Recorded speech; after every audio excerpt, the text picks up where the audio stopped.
पापा सच में हद है। मैं जितना आपको बाहर की चीज खाने से रोकूं आप उतना ही खाते। ये सब क्या है? सुबह सुबह नाश्ते में समोसे, जलेबी, कचौड़ियाँ कौन खाता है? अरे बेटा, अब जिंदगी के दिन ही कितने बचे हैं। इन कुछ दिनों में खाने दे अपनी पसंद का खाना मुझे।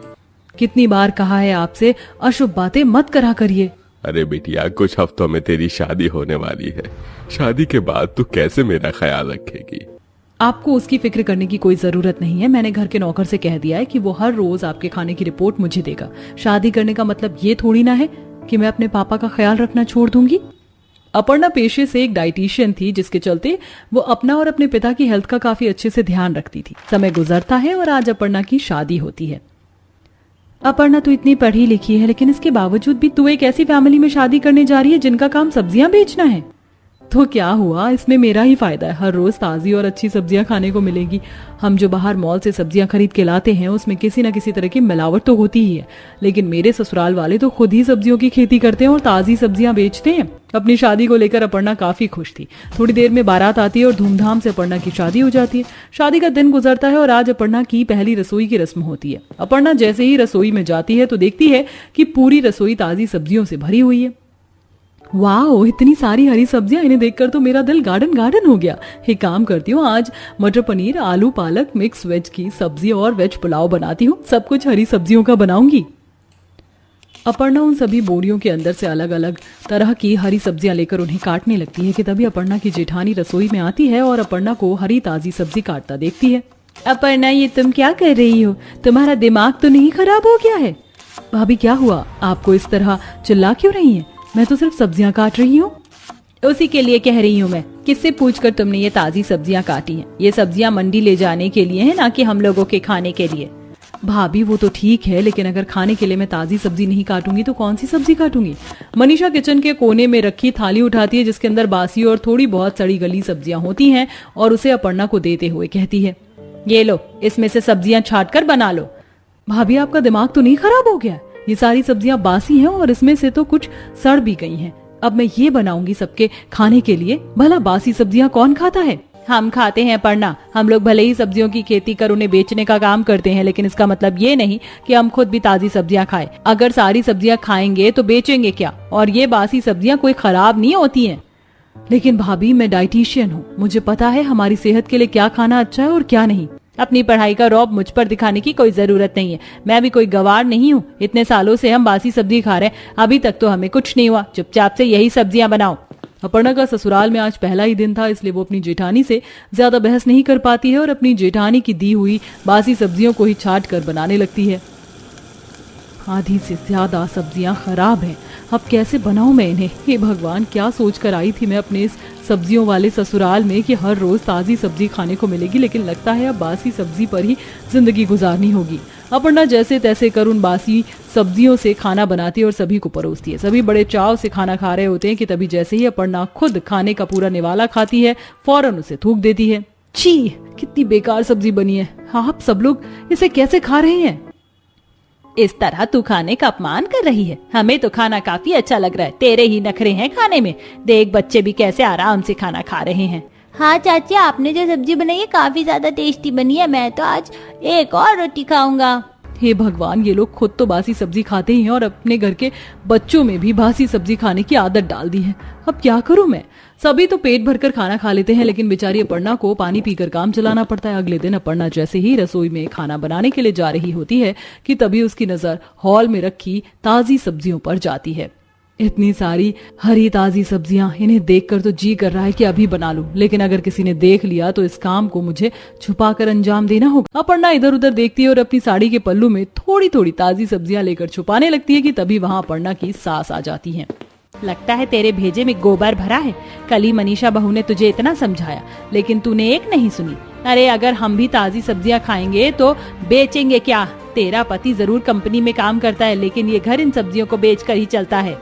लेकिन माँ जी, कब तक बासी सब्जी खाते रहेंगे हम लोग? कब तक? हेल्थ भी तो इम्पोर्टेंट है। 4 किताबें क्या पढ़ ली, अब तो हमें बताएगी। जा जाकर खाना बना। मैंने पहले ही रसोई में सब्जियां छाट कर रख दी थी। आज तो मैंने तुझे ताजी सब्जी लेते हुए देख लिया। अगर आइंदा देखा ना तो तुझे तेरे मायके भेज दूंगी, फिर वहाँ खाना ताजी सब्जियां। अपर्णा के पिता दिल के मरीज थे। अपर्णा जानती थी कि अगर उन्हें इस बारे में पता चलेगा तो उनकी तबीयत और खराब हो सकती है, जिसके चलते ना चाहते हुए भी बेचारी अपर्णा को हर रोज सुबह शाम नाश्ता खाने में सिर्फ बासी सब्जियां ही बनानी पड़ती। हे भगवान, रोज रोज बासी सड़ी सब्जियां खाकर तो मैं परेशान हो गई हूँ। ऊपर से इन सब्जियों को साफ करने में भी कितनी दिक्कत है। हाथ कितने चिपचिपे हो गए। छी, और इस सब्जी की बदबू ने तो नाक के बाल भी जला दिए मेरे। अपर्णा सब्जियां साफ कर रही होती है कि तभी सब्जी काटते काटते अपर्णा को सब्जी के अंदर कीड़ा दिखता है, जिसे देख बेचारी अपर्णा काफी डर जाती है। सब्जी में कीड़ा निकलने की वजह से अपर्णा ठीक से खाना भी नहीं खाती और डाइनिंग टेबल से उठकर जाने लगती है कि तभी, अरे भाभी, ऐसे उठकर कहाँ जा रही हो? क्योंकि मैं आप लोगों की तरह बासी सब्जियां और नहीं खा सकती। अरे भाभी, बासी सब्जी हुई तो क्या हुआ, हम लोग भी तो खा रहे हैं। छोड़ चीतल, इसके तो कुछ ज्यादा ही नखरे हैं। नहीं खाना तो मत खा, जब भूख लगेगी ना तो खुद उठकर खा लेगी। ताजी सब्जियों का काम करने के बावजूद भी अपर्णा को उसके ससुराल में एक दिन भी ताजी सब्जी नसीब नहीं हुई। बासी सब्जियों के चलते अपर्णा ठीक से खाना भी नहीं खा पाती थी। हे भगवान, इस 1 किलो सब्जी में से तो सिर्फ 250 ग्राम सब्जी ठीक निकली है। अब मैं क्या ही इतनी सी सब्जी में सबके लिए खाना बनाऊं। सब्जी कम होने की वजह से अपर्णा सब्जी में ढेर सारा पानी डाल देती है। अपर्णा, तुमने सब्जियों में पानी डाला है क्या? ये सब्जी के अंदर आलू मटर की सब्जी कम, पानी मटर की सब्जी ज्यादा दिख रही है। शुक्र बनाओ कि ये भी नसीब हो गई। चुपचाप से खा लो। अपर्णा समझ चुकी थी कि इस तरह तो उसके ससुराल वाले बाज नहीं आएंगे, जिसके चलते अब अपर्णा एक प्लान बनाती है। अपर्णा, तुम्हारी रसोई में कोई चूहा मर गया क्या? बड़ी गंदी बदबू आ रही है तुम्हारी रसोई से हमारी रसोई में। क्या है ना, किचन में ढेर सारी बासी सब्जियां रखी हैं, लगता है उसी में से बदबू आ रही होगी। हम लोग बासी सब्जियां खाते हैं ना, इसीलिए। क्या कहा? बासी सब्जियां?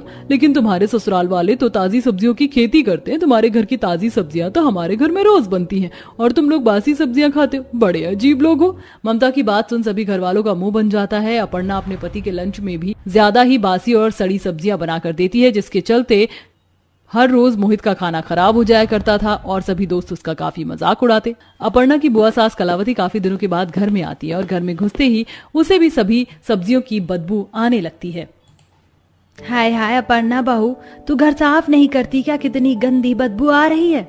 घर में बासी सड़ी सब्जियां हैं ना, उन्हीं की बदबू है। लेकिन मैं उन बासी सड़ी सब्जियों में से साफ सुथरी सब्जियां छांटकर अलग रख देती हूँ और उनका आज मैं आपको वेज पुलाव बनाकर खिलाऊंगी। तुम्हारा दिमाग तो नहीं खराब हो गया? 1-2 हफ्ते पहले ही मैं अस्पताल से आई हूँ और तू मुझे बासी सब्जियां खिला रही है। लेकिन बुआ जी, हमारे घर में तो सब बासी सब्जियां ही खाते हैं। लगता है मिथिलेश, तेरी कंजूसी की आदत अभी तक खत्म नहीं हुई। ताजी सब्जियों की खेती करता है लेकिन उसके बावजूद भी घर में बासी सब्जियां बनवाता है। तुझे अपने परिवार की सेहत से प्यार नहीं है क्या? इतनी भी क्या कंजूसी करना? जो तू पैसे बचा रहा है, इन्हें क्या छाती पर लेकर ऊपर जाएगा? लेकिन दीदी। बुआ जी, मैंने भी इन लोगों को काफी समझाया लेकिन इन्होंने मेरी एक नहीं सुनी। अब मैं आ गई हूँ ना, तो परेशान मत हो। अब से इस घर में बनेगी तो ताजी सब्जी, वरना कुछ नहीं बनेगा। जिन पैसों को तू बचा रहा है ना, उन्हीं पैसों को खर्च करके बाहर से खाना लेकर आएगा। कलावती मिथिलेश की बड़ी बहन थी, इसलिए घर में ज्यादातर उसी की चलती थी। कलावती के डर के चलते कोई कुछ नहीं कहता और अब अपर्णा आराम से हर रोज ताजी सब्जियां बना पाती है। इतने सालों के बाद ताजी सब्जियां का खाना खाकर पूरा परिवार काफी खुश होता है और उन्हें भी अब सिर्फ ताजी सब्जी ही खाने में अच्छी लगती है। चलो, आखिरकार देर से ही सही, लेकिन बासी सब्जियों से छुटकारा मिल ही गया। शादी का घर है और तुम तीनों आराम से बैठी हुई हो। ये नहीं कि घर सजाऊं, दुकान से मिठाई कपड़े लेकर आऊं। रात होने को है, सारी दुकानें बंद हो जाएंगी और कल ही शादी है। माँ, तुम क्यों इन तीनों के भरोसे रहती हो? मैं ही ले आता हूँ। बेटा, वैसे तो तू पूरे दिन तो फैक्ट्री में काम करता है। हम गरीब कैसे घर चला पा रहे हैं ये तू ही जानता है। अब इसमें भी तेरी बहनें क्या बस मुफ्त की रोटियां तोड़ेंगी? उठो तुम तीनों।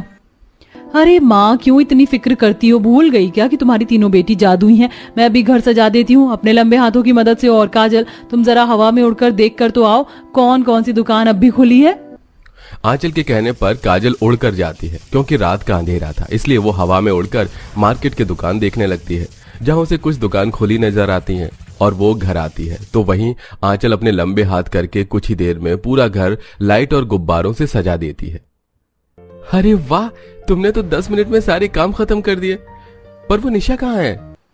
मैं यहाँ हूँ भैया, काजल दीदी देखकर आ गई है कौन सी दुकान खुली है। मैं जा रही हूँ मिठाइयाँ लेने।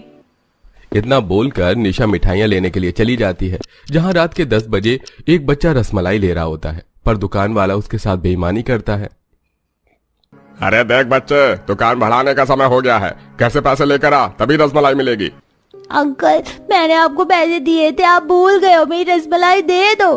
मिठाई वाला बहुत लालची है, बहुत सुना है मैंने इसके बारे में, पर आज इसकी हेकड़ी मैं निकालती हूँ। इतना बोलकर निशा साइड में जाती है और पुलिस का भेष लेकर वहां आ जाती और दुकान वाले की गुद्दी पकड़ उसे डराती है। तू मासूम बच्चे को परेशान कर रहा है, मैं दूर खड़ा सब देख रहा हूँ। बच्चे ने तुझे 500 का नोट दिया है और अब उसे उसकी रसमलाई और 400 रुपए वापस कर। पर मालिक इसने तो 100 रुपए दिए थे। क्यों, आ गया ना सब याद? अब जल्दी से सामान दे। बेटा तुम अपना सामान लेकर घर जाओ और इस तरह रात को अकेले सामान लेने मत आया करो। और तू 5 किलो मेरी भी मिठाई पैक कर दे और ये पकड़ पैसे, इतने ही मिलेंगे बस। पुलिस का भेष लेकर इस तरह निशा उस बच्चे की मदद करती है, साथ ही वो मिठाइयां लेकर घर आती है। अगले दिन सुबह होते ही आशा अपने बेटे की बारात सजाती है और कुछ ही देर में रवि की शादी पूजा से हो जाती है। रात में पूजा अपनी सास और पति के साथ ससुराल आती है, जहां गाड़ी से उतरते ही वो देखती है कि हर जगह अंधेरा है और उसके घर का दरवाजा भी बंद है। माँ जी दरवाजा तो बंद है, बहू तुम चलो दरवाजा भी खुल जाएगा। पूजा जैसे ही रवि के साथ दरवाजे पर पहुंचती है, दरवाजा अपने आप खुल जाता है।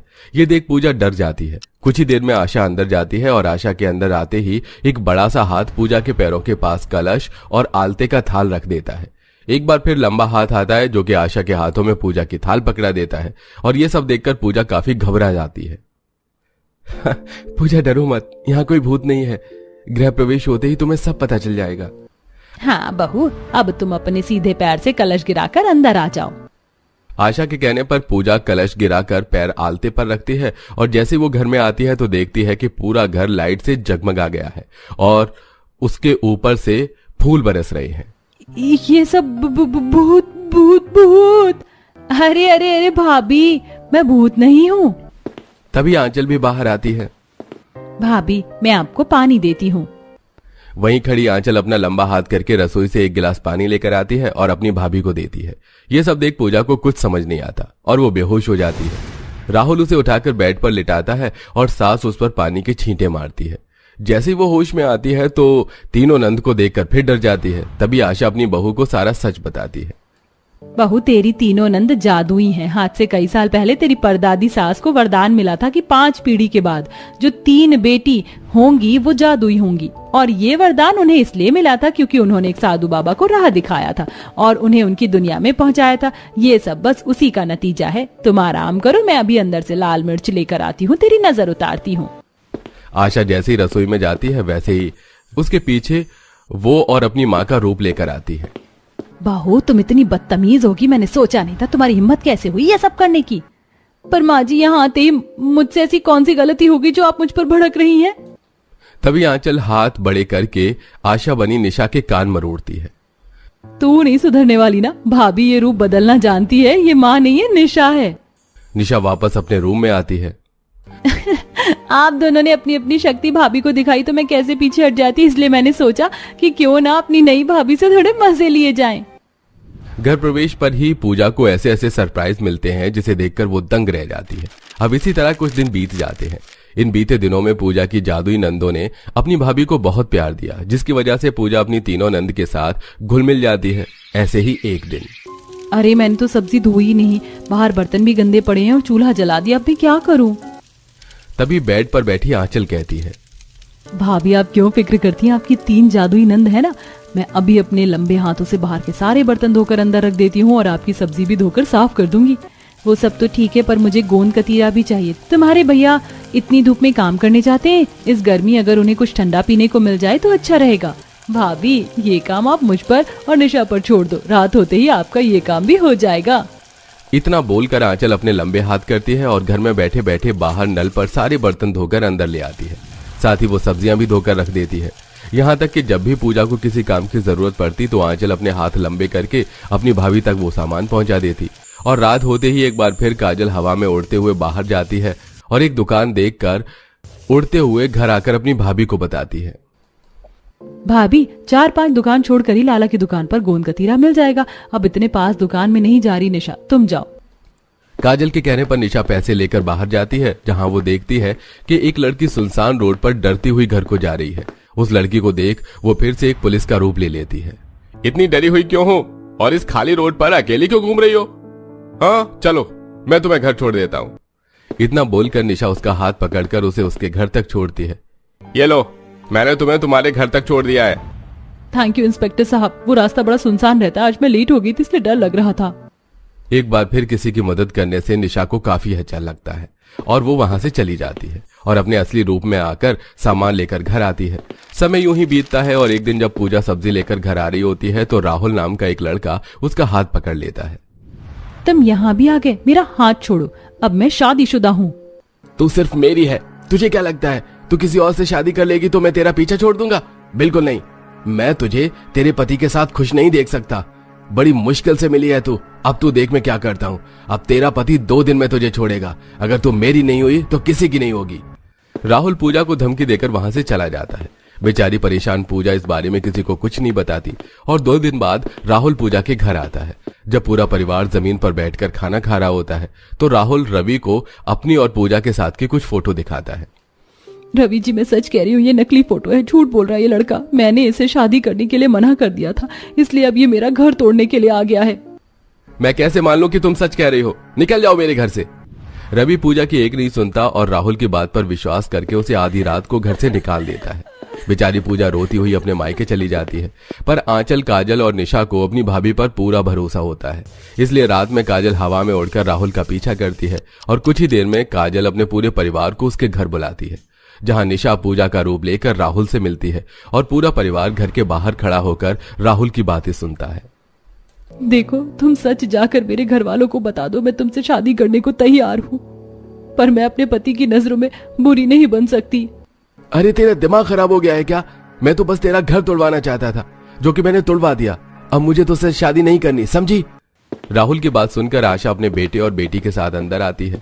रवि और उसके परिवार को देख राहुल वहां से भागने लगता है और आंचल अपने लंबे हाथ करके राहुल को पकड़ लेती है। बेटा, तूने बहू के साथ बहुत गलत किया, इस आदमी की बातों पर विश्वास करके। तू अभी मेरी बहू को लेकर आओ और उससे माफी मांगना। और तुम काजल, इसे हवा में उड़ाते हुए पुलिस स्टेशन छोड़कर आओ। आंचल के कहने पर काजल उसे पकड़कर हवा में उड़ते हुए पुलिस स्टेशन लेकर जाती है और उसकी कंप्लेन लिखवाई जाती है। अब राहुल को सजा हो जाती है तो वहीं रवि पूजा से माफी मांगकर उसे अपने घर वापस ले आता है।